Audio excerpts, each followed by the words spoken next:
En ce deuxième dimanche de Carême, nous entendons la voix du Père nous dire « Celui-ci est mon Fils bien-aimé », en désignant le Christ, « en qui j'ai mis toute ma joie, écoutez-le ».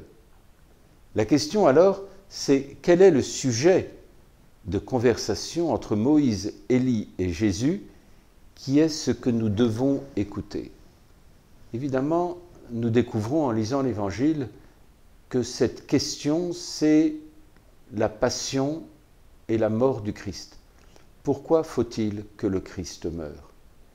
Et comment ce chemin-là, le Christ nous le montre, nous l'ouvre, et aussi comment le Père nous le désigne comme le chemin de sa joie.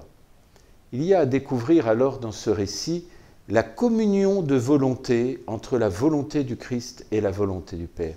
Il y a une même communion de volonté. Et cette communion de volonté, c'est que l'homme soit sauvé. C'est que nous ressuscitions, que nous puissions entrer dans la pleine communion de l'amour. C'est ça.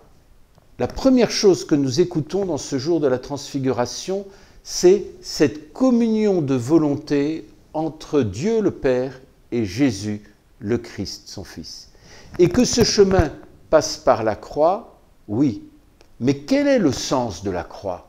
C'est ça qui va devoir être découvert par les disciples et les apôtres ensuite. Le sens de la croix, c'est justement le salut.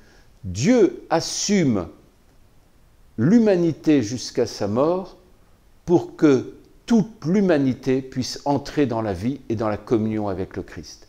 Et dans la croix, ce n'est pas d'abord la souffrance ou la violence qu'il faut voir, c'est d'abord quelqu'un qui aime et qui trace ce chemin de l'amour jusqu'au bout.